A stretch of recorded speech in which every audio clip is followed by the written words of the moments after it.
اللهم صل وسلم على نبي محمد رب اشرح لي صدري ويسر لي امري واحلل عقدة من لساني يفقهوا قولي رب يسر ولا تعسر وتمم بالخير اللهم وفقنا لما تحب وترضى آمين یا رب العالمین۔ سب سے پہلی آیت جو ہے اس میں آیت نمبر 62 ہے، اور بارگاہ الہی میں اجر و ثواب کا اصلی حقدار کون ہے، انشاءاللہ ہم اس کو دیکھیں گے وہ کون سے لوگ ہیں۔ پھر آیت نمبر 64 اور 63 جو ہے آپ کے پاس، وہ تورات کے احکام قبول نہ کرنے کی وجہ سے بنی اسرائیل پر سختی اور ان کا طرز عمل بتایا گیا ہے۔ پھر آیت نمبر 65 اور 66 میں بنی اسرائیل کا ممانعت کے باوجود ہیلے سے ہفتے کے دن مچھلیاں پکڑنا اور اس پر انہیں نشان عبرت بنایا گیا۔ 67 سے لے کر 71 تک ڈیٹیل ہے ذرا، اور وہ اس چیز کی کہ ایک مقتول کے معاملے میں بنی اسرائیل کا گائے ذبح کرنے کا حکم اور ان کی بے جا بحث۔ تو جی آغاز کرتے ہیں انشاءاللہ۔ اعوذ باللہ من الشیطان الرجیم۔ انا بے شک الذین وہ لوگ جو آمنو ایمان لائے، والذین اور وہ جو ہادو یہودی بن گئے، ہا واو دال کا روٹ ہے، اور ہادو یہودی بن گئے، والنصارا اور نون صاد کا روٹ ہے، اور نصرانی بن گئے، والصابئین اور صابی، اور یہ وہ ہوتے ہیں جو کسی بھی ریلیجن کو ماننے والے نہیں ہوتے۔ یہ آپ کے سامنے وہ ہیں جو کہ یہودی ہیں، دوسرے وہ ہیں جو کہ کرسچنز ہیں، اور تیسرے وہ ہیں جو کہ کسی بھی ریلیجن کو ماننے والے نہیں ہوتے۔ من جو کوئی آمنا ایمان لایا، باللہ اللہ پر، والیوم الآخر اور آخرتی کے دن پر، وعاملہ اور اس نے عمل کیا، صالحا نیک، فلاحم تو ان کے لیے، اجرہم اجر ہے ان کا، عندہ پاس، اور یہ عندہ جو ہے نا یہ ایسا کہ ایسا ہی رہتا ہے، اس کا جو اعراب ہے نا وہ بدلتا نہیں ہے، بس اس کے ساتھ جب کبھی یا لگ جاتی ہے نا، عندی میرے پاس، تو تب اس کی دال کے نیچے جو ہے وہ کسرہ آتی ہے، کیونکہ اس کے بعد یا آ رہی ہوتی ہے اس وجہ سے۔ تو جو عندہ ہے، عندہ کا، عندہ کی، عندہ ہا، عندہ ہو وغیرہ، تب اس کا اعراب بالکل نہیں بدلتا، ایسا کا ایسا ہی رہتا ہے۔ تو عین نون دال اس کا روٹ ہے، اور معنی ہے اس کا پاس، کسی چیز کے پاس ہونا جیسے۔ ربہم ان کے رب کے، ولا اور نہ، خوف کوئی خوف ہوگا، علیہم ان پر، ولا اور نہ، ہم وہ، یحزنون وہ غمگین ہوں گے۔ تو جو کوئی مسلمان اور یہودی اور نصرانی اور سابعی جو ہے اللہ اور قیامت کے دن پر ایمان لائے اور اچھے کام کرے، تو ان کا اجر ان کے رب کے ہاں موجود ہے، اور ان پر نہ کچھ خوف ہوگا اور نہ وہ غمگین ہوں گے۔ اس آیت مبارکہ کو انشاءاللہ ہم دیکھتے ہیں۔ تو اس میں بتایا بیسیکلی یہ جا رہا ہے کہ جو لوگ فرسٹ آف آل تو آمانو ہے، تو یہ اس کا پہلے گروپ کا تذکرہ آگا، آمانو میں حمزہ نون اس کا روٹ ہے ایمان لانے والے، وہ ایمان لائے، اور ایمان لانے سے مراد مسلمانوں کی جماعت میں شامل ہونا ہے، ٹھیک ہے۔ اور پھر اس کے بعد آگے ہمارے پاس ہاؤ، اور وہ یہودی ہوئے، تو یہ آپ کو وہ، اس میں آپ کو وہ لوگ ملتے ہیں جو یہودی عقائد رکھتے ہیں، مطلب کہ ان کا عقیدہ جو ہے وہ ایسا ہے، خواہ وہ بنی اسرائیل میں سے ہوں یا کسی اور قوم میں سے ہوں، لیکن جو کہ یہودیوں کا عقیدہ ہے وہ وہی عقیدہ اپنائے ہوئے ہیں، تو وہ یہود ہیں۔ اسی طرح پھر نصارہ ہے، اور اس کے بارے میں ہمیں یہ رائے ملتی ہے کہ یہ عیسائی ہیں، اور اس میں ایک جو رائے پائی جاتی ہے واللہ عالم کہ فلسطین میں ناصرہ نامی ایک قصبہ ہے جہاں حضرت عیسیٰ علیہ السلام پیدا ہوئے تھے، اور اسی قصبہ کی نسبت سے حضرت عیسیٰ علیہ السلام کو مسیح ناصری بھی کہتے ہیں، اور ان کے جو ماننے والے ہیں ان کو نصارہ کہا جاتا ہے، جس کا مطلب یہ ہے کہ ناصریہ میں پیدا ہونے والے مسیح کی امت۔ اللہ عالم، یہ ایک رائے ملتی ہے۔ اور سابقین کے بارے میں عام طور پر جو رائے پائی جاتی ہے وہ تو یہ رائے ہے کہ یہ ایک ایسا فرقہ ہے جو کہ بے دین فرقہ ہے، اور جو آراء ملتی ہیں وہ اللہ سبحانہ و تعالیٰ بہتر جانتے ہیں کہ ان میں کس قدر سچائی ہے، لیکن وہ بھی ملتی ہیں کہ ایک ہی ستارہ پرست قوم ہے جو کہ ستاروں کو پوجتی ہو۔ اور صحابی کے اگر ہم لفظی معنی دیکھیں تو اپنے دین سے منہ موڑ کر کسی اور دین کی طرف مائل ہو جانے والا جو صحابی ہے، سعاد و اور حمزہ کے روٹ سے، اس کا مین بیسیکلی یہ نکلتا ہے جو اپنا دین جو ہے نا اس کو چھوڑ کر کسی اور دین کی طرف مائل ہو جائے۔ تو عرب میں ایک صحابی جو ہے ایک فرقہ کہلایا جاتا تھا۔ یہ لوگ حضرت ابراہیم علیہ السلام کو مانتے، فرشتوں کی پرستش کرتے تھے، ظہور پڑھتے تھے اور عبادت میں کعبہ کی طرف منہ کرتے تھے۔ عرب بیسیکلی ان کو کیا کہتے تھے؟ بے دین کہا کرتے تھے ان کو۔ تو یہ جو ہے ہمارے سامنے ان الفاظ کی جو ہے وہ ڈسکرپشن تھی۔ اب ہم ان کو پورشن وائز دیکھ لیتے ہیں اس آیت کو۔ تو اس میں بیسیکلی کیا کہا گیا ہے کہ یہ حکم خاص طور پر اہل کتاب کے لیے ہے، کیونکہ جو سابعین کے بارے میں تو صحیح ترین جو رائے ہم نے ابھی پڑھی ہے وہ یہ ہے کہ یہ نصارہ ہی کا ایک فرقہ ہے۔ پس اللہ تعالیٰ نے خبر دی ہے کہ اس امت کے اہل ایمان یہود و نصارہ اور سابعین میں سے جو کوئی اللہ تعالیٰ اور یوم آخرت پر ایمان لایا اور اپنے رسولوں کی تصدیق کی، ان کے لیے اجر عظیم اور امن ہے۔ ان پر کسی قسم کا خوف نہ ہوگا، وہ غمزدہ نہ ہوں گے۔ ان میں سے جس کسی نے، اب اس کے بالکل اپوزٹ رائے آ رہی ہے، ان میں سے جس کسی نے اللہ تعالیٰ، اس کے انبیاء، رسول اور یوم آخرت کا انکار کیا تو ان کا جو حال ہے پیچھے جن کا بتایا گیا نا کہ وہ غمگین نہیں ہوں گے، ان کے برعکس ہوگا۔ اور کیا ہوگا ان کا حال؟ کہ وہ خوف اور غم میں جو ہے مبتلا ہوں گے۔ تو چونکہ اللہ سبحانہ و تعالیٰ نے قرآن مجید میں بنی اسرائیل کا ذکر مذمت کے طور پر کیا ہے اور ان کے گناہوں اور برائیوں کا تذکرہ کیا ہے، تو بسا اوقات دل میں یہ بندے کے یہ خیال پیدا ہو جاتا ہے کہ اس مذمت میں تمام بنی اسرائیل شامل ہیں۔ اس لیے اللہ تعالیٰ نے ایسے لوگوں کے بارے میں واضح کر دیا جو اس مذمت میں شامل نہیں۔ چونکہ اللہ سبحانہ و تعالیٰ نے بنی اسرائیل کا خاص طور پر ذکر فرمایا ہے، جس سے یہ وہم پیدا ہوتا ہے کہ یہ جو باتیں ہیں صرف بنی اسرائیل سے متعلق ہیں، لہٰذا اللہ سبحانہ و تعالیٰ نے عام یہ حکم بیان کیا ہے اور اس میں تمام جو ہے وہ گروہ جو ہے وہ شامل ہیں، تاکہ کسی قسم کا کوئی بھی جو ہے وہ وہم نہ رہ جائے اور پوری طرح ہو جائے، کسی قسم کی کوئی مشکل نہ رہ جائے۔ تو اب اس میں جو ہے بات ہے والذین ہادو، اور جو یہودی ہوئے، اور یہ یہودی سیدنا موسیٰ علیہ السلام کو ماننے والوں کو یہودی کہتے ہیں، ٹھیک ہے جی۔ والنصارہ، اور عیسائی سیدنا عیسیٰ علیہ السلام ماننے والوں کو عیسائی کہتے ہیں۔ والصابئین، اور صابی کس دین کے پیروکار نہیں ہوتے، جو میں نے آپ کو پہلے صحیح ترین رائے یہ ہے، لا مذہب لوگوں کو صابی کہتے ہیں، اور صحیح رائے یہ ہے کہ نصارہ کا ایک ہی فرقہ ہی ہے لیکن یہ کسی دین کے پیروکار نہیں ہے۔ من آمن باللہ والیوم الآخر، اور جو اپنے نبی کے زمانے میں، یہ پوائنٹ امپورٹنٹ ہے بہت ہی زیادہ سمجھنے کے لیے، جو اپنے نبی کے زمانے میں اللہ تعالیٰ اور یوم آخرت پر ایمان لایا، وعمل صالحا، اور اپنی شریعت کے مطابق نیک اعمال کیے، فلہم اجرہم، تو ان کے لیے ان کے اعمال کا ثواب ہے۔ اور جتنے بھی ادیان ہیں دین اسلام کے آنے کے بعد منسوخ ہو گئے، اللہ تعالیٰ نے ان کے لیے اجر نبی آخر کی آمد سے پہلے لکھا، ٹھیک ہے۔ یہ پوائنٹ لکھا یہاں پر جو ہے خاص طور پر واضح کرنے کی کوشش کی گئی اس آیت میں۔ اللہ تعالیٰ کے نزدیک کوئی بھی مخصوص گروہ، چاہے وہ مسلمان ہوں، یہودی ہوں، عیسائی ہوں، صابی وغیرہ ہوں، وہ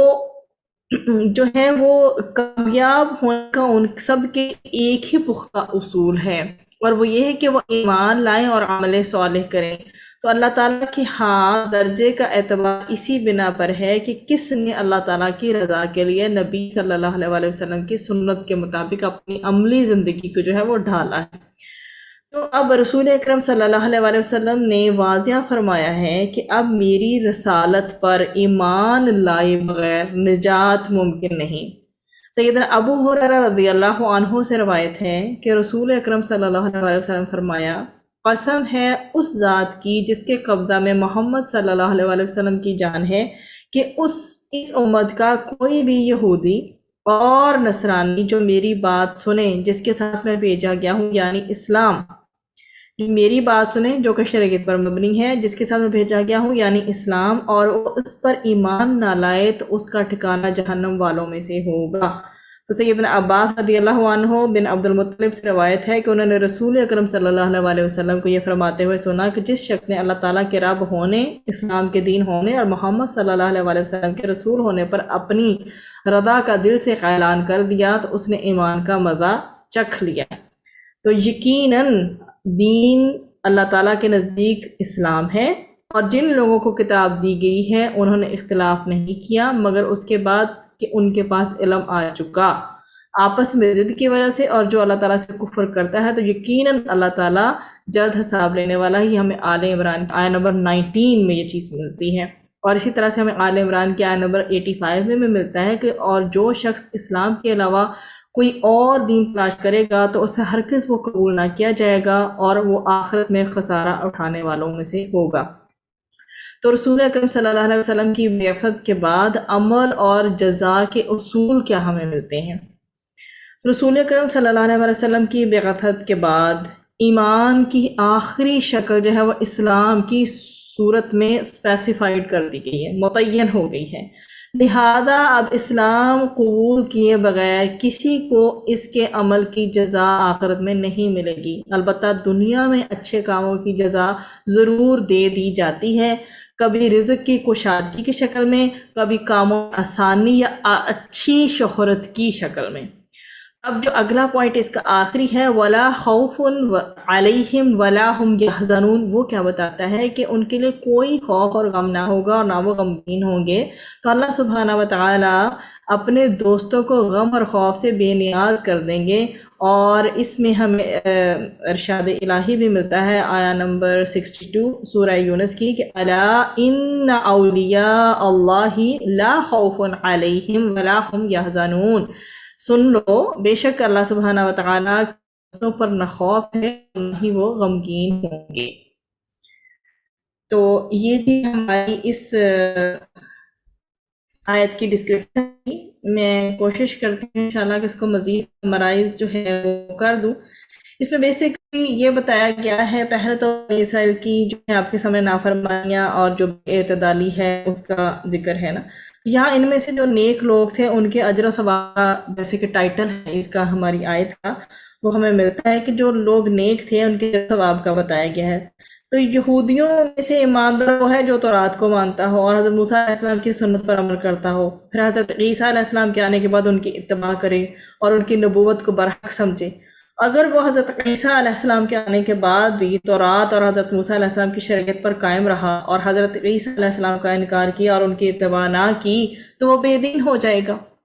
اور پھر جو لوگ حضرت محمد مصطفیٰ صلی اللہ علیہ وسلم کا زمانہ پائیں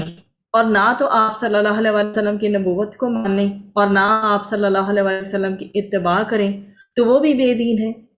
اسی طرح سے نصرانیوں میں سے ایماندار وہ ہے جو انجیل کو اللہ تعالیٰ کا کلام میں حضرت عیسیٰ علیہ السلام کی شریعت پر عمل کرے،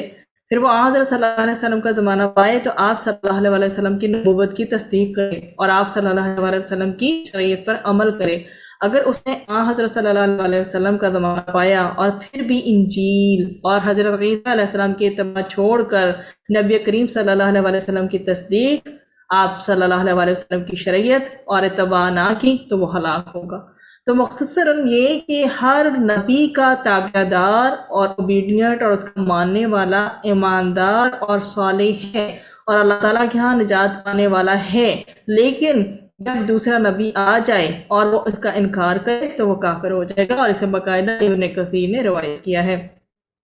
تو اس آیت میں اللہ سبحانہ وتعالیٰ نے یہ بتایا کہ ہدایت کا دروازہ سب کے لیے کھلا ہے،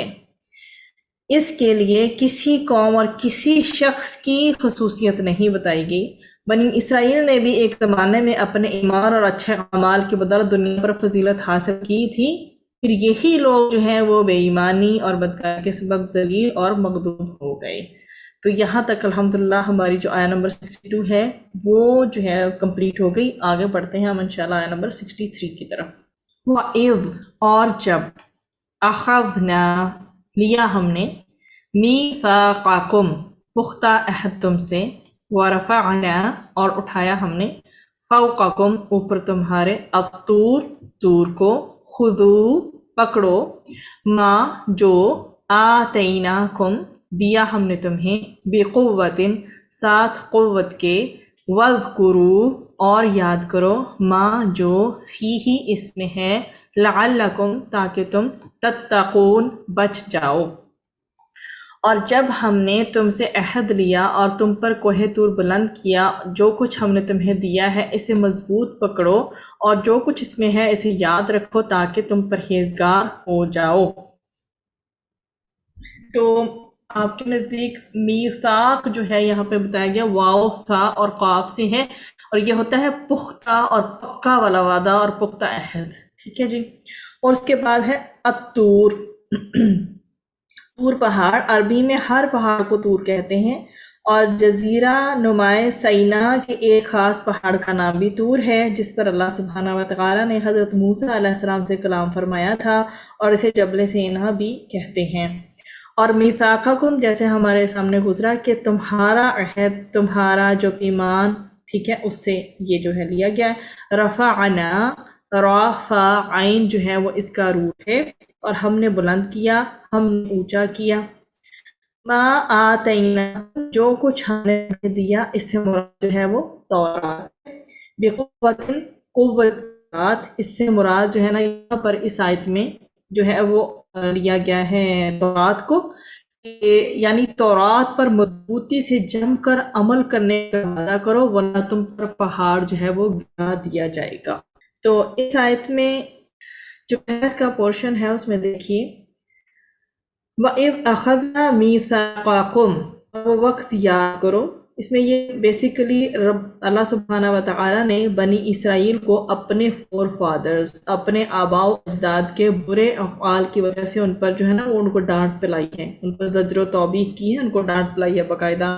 کہ وہ وقت یاد کرو جب طور کو تمہارے اوپر معلق کر کے تم سے پختہ عہد لیا گیا تھا۔ وَرَفَعْنَا فَوْقَكُمُ الطُّورَ، اور طور کو تمہارے اوپر اٹھایا۔ اس میں سیدنا عباس رضی اللہ عنہ، سیدنا ابن عباس رضی اللہ عنہما نے کہا کہ طور وہ پہاڑ ہے جس کے اوپر تورات نازل ہوئی تھی، اور بنی اسرائیل اس کے نیچے تھے، تو فرشتوں نے اس پہاڑ کو اوپر اٹھایا تھا۔ خُذُوا مَا آتَيْنَاكُمْ بِقُوَّةٍ، جو ہم نے تمہیں دیا ہے اسے مضبوطی کے ساتھ پکڑو، یعنی تورات کو مضبوطی سے پکڑ لیں، یعنی تورات کو محنت، کوشش اور اللہ تعالیٰ کے جو اوامر ہیں، جو بھی احکامات ہیں، اس پر صبر و استقامت کے ساتھ اس کو پکڑے رکھو۔ وَاذْكُرُوا مَا فِيهِ، اور یعنی جو کچھ تورات میں ہے اسے سیکھو، اس کتاب کی تلاوت کرو، اس پر عمل کر کے یاد رکھو، اس کتاب کو یاد رکھو، اسے بھلاؤ نہیں، اس میں غور و فکر کرو، بے شک ذکر دل سے کرو یا اس پر عمل کرو۔ تو جو کچھ تورات میں حلال اور حرام ہے اسے یاد رکھو اور اس پر عمل کرو، اور کہا گیا کہ جو کچھ اس میں ثواب اور عذاب ہے اس کو بھی یاد رکھو۔ تو جو کچھ کتاب میں ہے اسے یاد رکھو، اس کی تعلیم دو، نہ اسے بھولو اور نہ ہی اس سے غافل ہو۔ کیا کرو؟ اس کتاب میں تدبر کرو، اور اس میں جو بھی اوامر ملتی ہیں، وعیدیں ملتی ہیں، ان کو یاد رکھو، اسے نہ بھولو اور ضائع نہ کرو۔ کتاب کو مضبوطی سے تھامنے سے مراد یہ ہے کہ اس کے احکامات اور ہدایت کو یاد رکھیں اور اس کے مطابق جو ہے وہ عمل کریں۔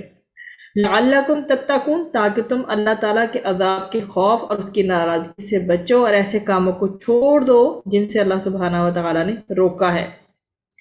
اللہ سبحانہ وتعالیٰ نے طور کی وادی میں کوہ طور کو اٹھا کر بنی اسرائیل سے عہد لیا، اس طرح وادی طور میں دہشت ناک صورتحال پیدا ہوئی۔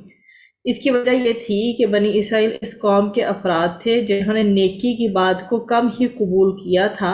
اور اپنے بھائی بندوں کو وہ قتل کر دینا، انبیاء علیہ السلام کو مار ڈالنا، زیادتیاں کرنا اور اللہ کی نافرمانیاں کرنا انہوں نے اپنا شیوا بنایا تھا۔ اور انہی میں سے تھے جنہیں اللہ سبحانہ و تعالیٰ نے بندر اور سور بنا دیا تھا، اور ان کے دلوں کے اندر اتنی شدید سختی موجود تھی جس کے ساتھ ممکن نہیں تھا کہ وہ کوئی معاہدہ نبھا سکتے۔ جب کبھی دل سخت ہو جاتے ہیں تو اس کا علاج پھر اس طرح سے کیا جاتا ہے، یہ اللہ سبحانہ و تعالیٰ کی طرف سے طے کیا ہوا ایک طریقہ کار ہے جو کہ اس آیت میں بتایا جا رہا ہے۔ تو ایمان لانا اللہ تعالیٰ سے یہ عہد کرنا ہے کہ میرا جینا اور میرا مرنا اللہ تعالیٰ کی مرضی کے مطابق ہوگا۔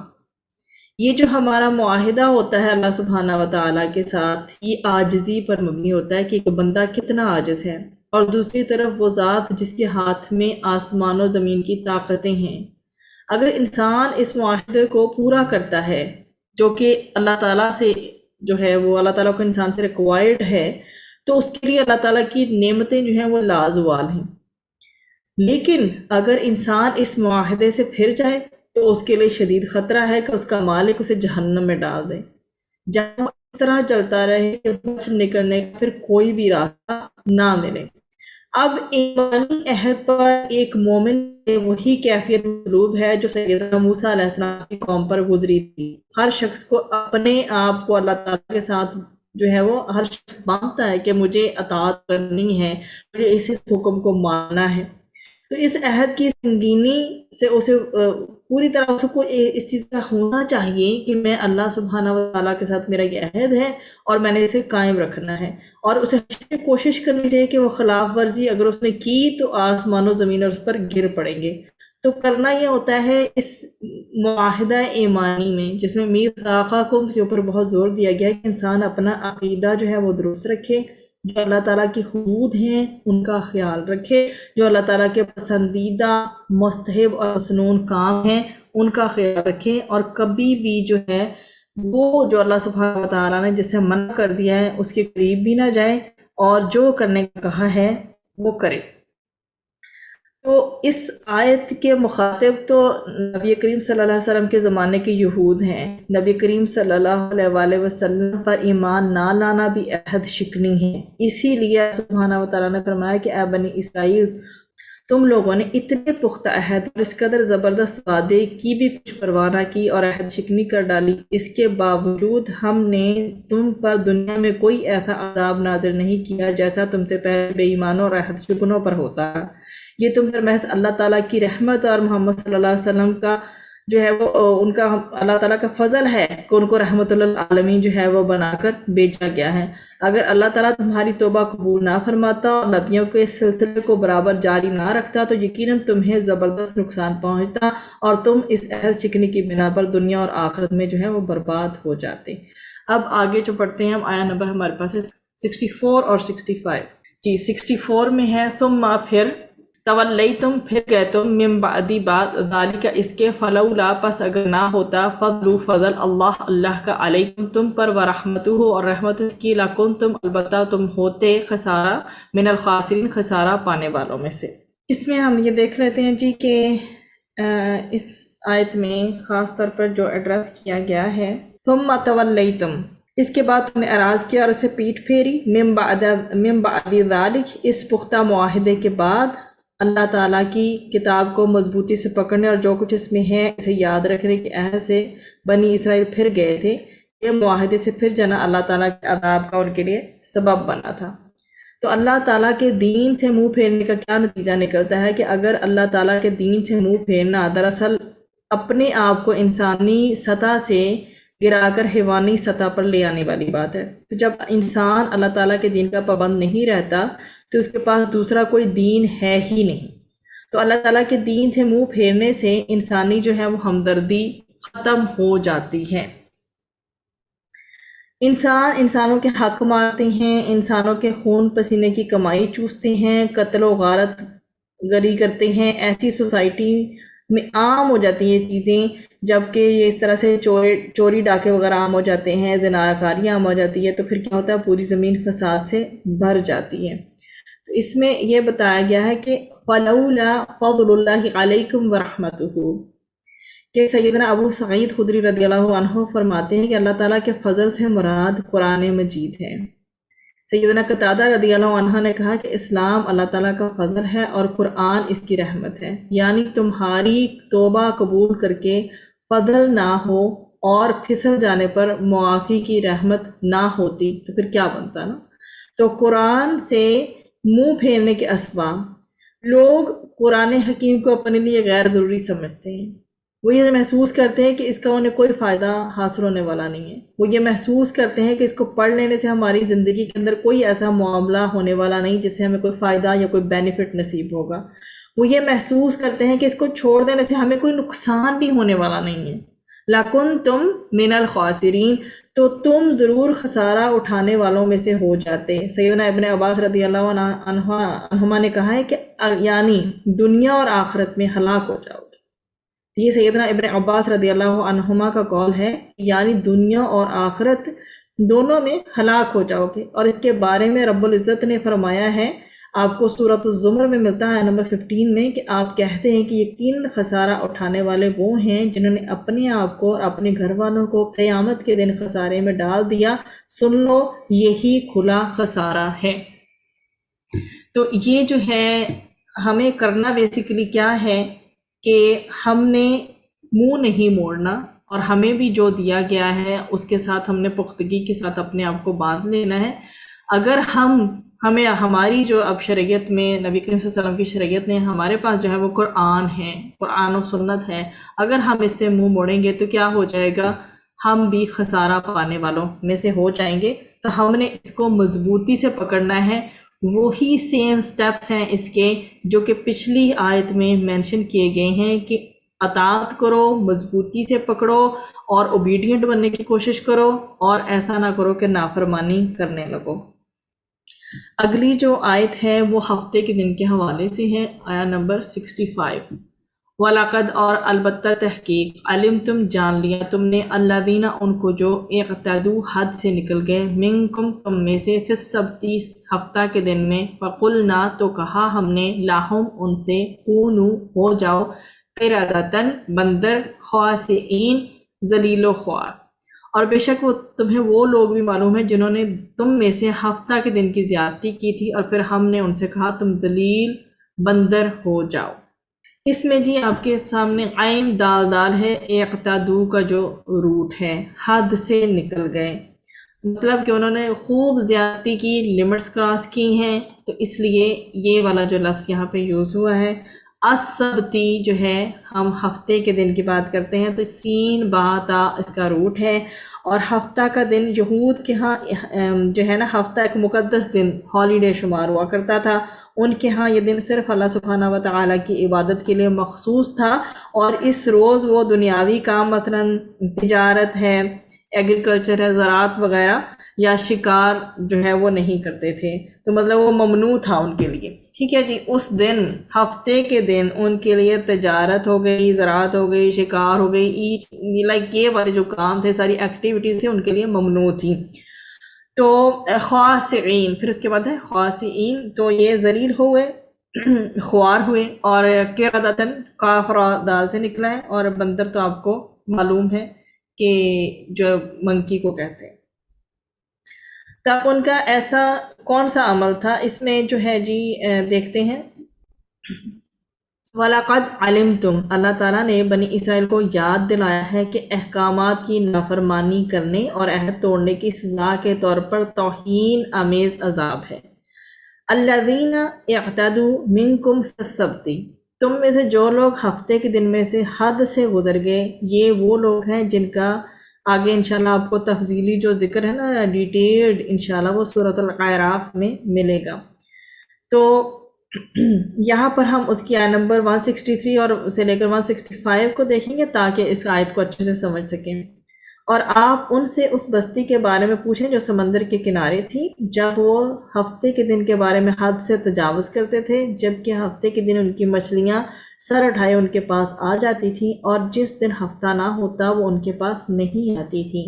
ہم نے ایسے ہی ان کی آزمائش کی، اس وجہ سے وہ نافرمانی کرتے تھے۔ اور جب ان میں سے ایک گروہ نے کہا، تم ایسے لوگوں کو کیوں نصیحت کرتے ہو جنہیں اللہ سبحانہ وتعالی ہلاک کرنے والا ہے یا ان کو عذاب دینے والا ہے، سخت عذاب، انہوں نے کہا تمہارے رب کے حضور معذرت کے لیے اور شاید وہ اللہ تعالیٰ سے ڈر جائیں۔ پھر جب انہوں نے بھلا دیا جو انہیں نصیحت کی گئی تھی تو ہم نے ان لوگوں کو نجات دی جو برائی سے روکا کرتے تھے، اور ان کو بدترین عذاب کے ساتھ پکڑ لیا جنہوں نے ظلم کیا، کیونکہ وہ نافرمانی کرتے تھے۔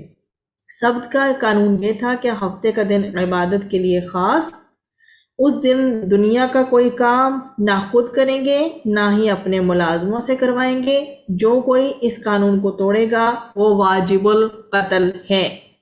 تو بنی اسرائیل نے سبت کے معاملے میں زیادتی بیسیکلی کیا کی تھی؟ انہوں نے ہفتے کے دن عبادت کرنے کی بجائے تجارت کی اور اس دن کی حرمت کو پامال کر دیا۔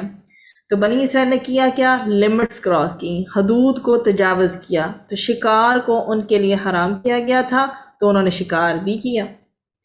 تو سبت کا قانون توڑنے پر بنی اسرائیل کو پھر سزا کیا ملی؟ انہوں نے عہد شکنی جو کی تو اللہ سبحانہ و تعالیٰ نے سزا کے طور پر ان کو بندر بنا دیا۔ جب انسان جانوروں کی طرح سوچتا ہے تو پھر اللہ تعالیٰ اس کو جانور بنا دیتا ہے۔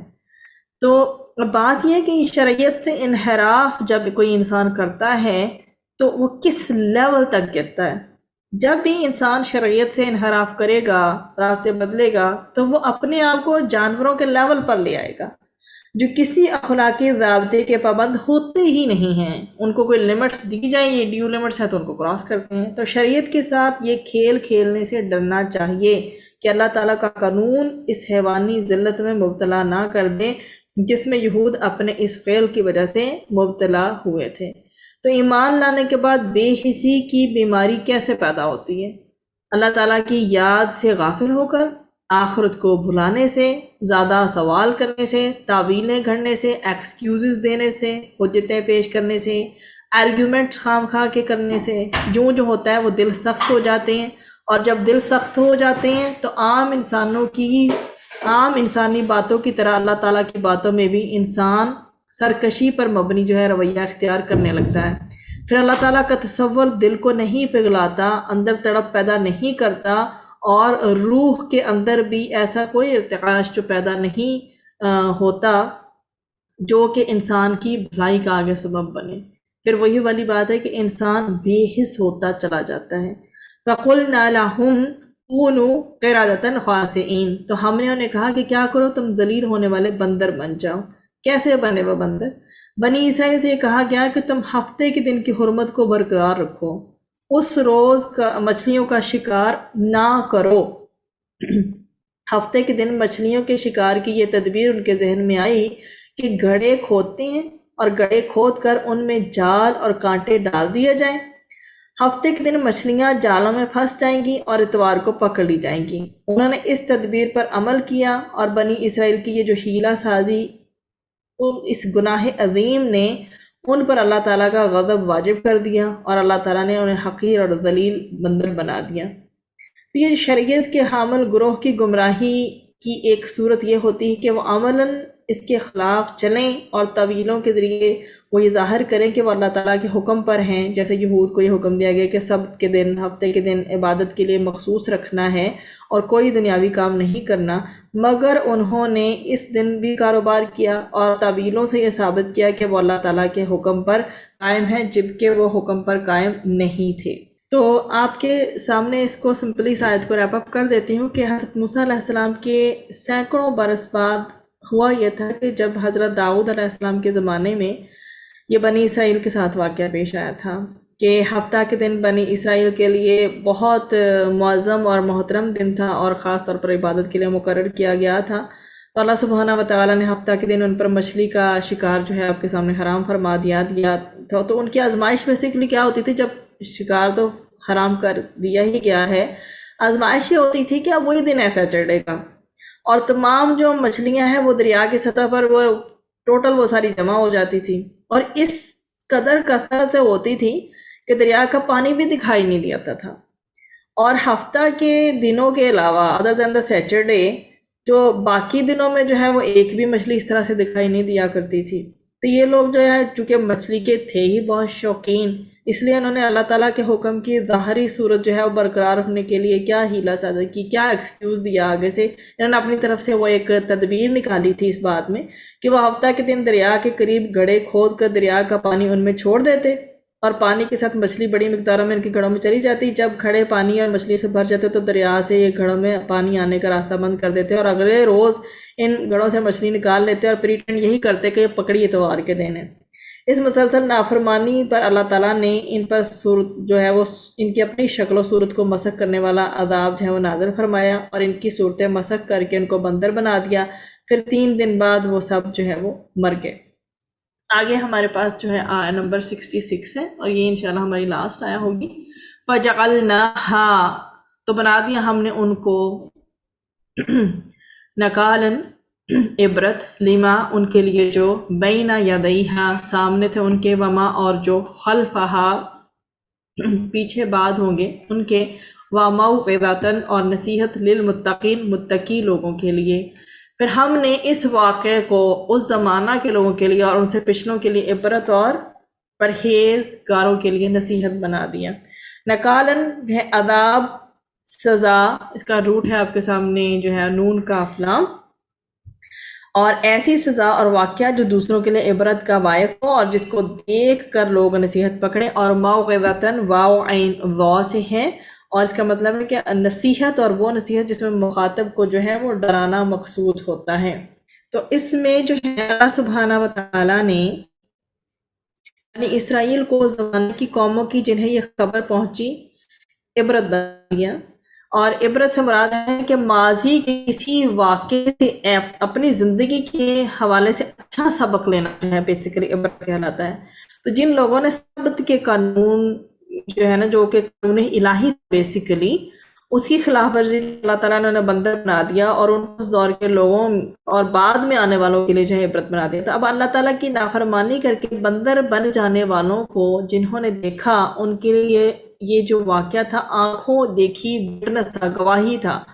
اس زمانے کے باقی لوگوں اور یہ بعد میں آنے والوں نے اگرچہ دیکھا نہیں تھا، لیکن اللہ تعالیٰ نے اس واقعے کو عبرت بنا دیا کہ نافرمانی کرنے پر شکلیں مسخ ہو سکتی ہیں اور انسان کے وجود پر اصل اختیار اللہ سبحانہ و تعالیٰ کا ہے۔ وہ جو چاہے کر سکتا ہے، انسان جو چاہے نہیں کر سکتا، اسے اپنے کیے کی سزا ملے گی۔ اللہ سبحانہ و تعالیٰ نے اس واقعے سے ان پر حجت قائم کر دی تاکہ وہ گناہوں سے باز آ جائیں، اور وَمَوعِظَةً لِّلْمُتَّقِينَ، اس میں بھی آپ کے سامنے موعظتاً کا میں نے بتایا کہ مادہ جو روٹ ہے اس کا واو عین اور ضا ہے، اور وہ ایسی نصیحت کو کہتے ہیں جو کہ دل کو پگھلا دے۔ تو اللہ سبحانہ و تعالیٰ نے اس واقعے کو سب کے عبرت بنا دیا تاکہ وہ گناہوں سے باز آ جائیں، مگر نصیحت صرف متقین کے لیے ہے، کیونکہ وہی نصیحت سے فائدہ اٹھاتے ہیں۔ واقعات عام لوگوں کے لیے عبرت بنتے ہیں اور اللہ تعالیٰ سے ڈرنے والوں کے لیے باقاعدہ وہ ایک نصیحت ہوتے ہیں۔ وہ انہیں صرف ایسے ہی کہتے بلکہ جو ہے وہ ان کو لائک عام لوگوں کے لیے ایک عام بات بن جاتی ہے، جبکہ متقین اسے ایک نصیحت کے طور پر لیتے ہیں۔ اور اللہ سبحانہ و تعالیٰ نے قرآن کریم میں بنی اسرائیل کی تاریخ اور اس کے اہم جو واقعات ہمارے سامنے بیان فرمائے ہیں۔ ایک تو طرف تو خود بنی اسرائیل کو ندامت اور شرمندگی ہو اور وہ اپنی حقیقت کو پہچان کر راہ راست پر آ جائیں، دوسری طرف ان واقعات کے لیے جو بیان کرنے کے مقصد جو ہے وہ مسلمانوں کو بھی وارننگز دینا ہے تاکہ وہ اس سے عبرت پکڑیں اور کریں کیا کہ وہ قرآن کریم کی تعلیمات کو اختیار کریں۔ اب اس آیت میں بھی اللہ سبحانہ و تعالیٰ نے واضح طور پر اعلان فرما دیا کہ اگرچہ صورتیں مسخ ہونے کا واقعہ گزشتہ زمانوں میں بھی پیش آیا تھا، مگر وہ اس زمانے کے لوگوں اور بعد کے زمانے میں جو بھی لوگ آئیں گے ان کے لیے باعث عبرت بھی ہے اور سرمایہ نصیحت بھی ہے، جو کہ ہم اس پوائنٹ کو ایکسپلور کر کے آئے ابھی کہ یہ متقین کے لیے نصیحت ہے، تاکہ لوگ کریں کیا، اللہ تعالیٰ کی جو نافرمانی کے انجام سے اویئر رہیں، آگاہ رہیں، اور اس بات سے ڈرتے رہیں کہ جو عذاب اور سزا بنی اسرائیل اور ان کے جو بھی وہ مکر کر رہے تھے، جو بھی فریب دینے کی کوشش کر رہے تھے، جو بھی ان کی ہیلے بہانے تھے، حرام کو حلال بنا لینا، اور اس کے باعث ان کے اوپر جو ہے وہ وحی بھی نازل ہوئی، وہی عذاب اور سزا اسی قسم کا ہیلا کرنے پر کہیں ان پر جو نہ جائے. جیسے کہ ابھی ہم دیکھیں، اگر اس لمحے ایک لمحے کے لیے امیجن کریں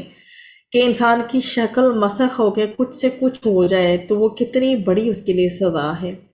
تو اسی میں حضرت ابو ہریرہ رضی اللہ تعالیٰ عنہ سے مروی ہے کہ رسول اکرم صلی اللہ علیہ وسلم نے ارشاد فرمایا کہ تم وہ نہ کرو جو یہود نے کیا،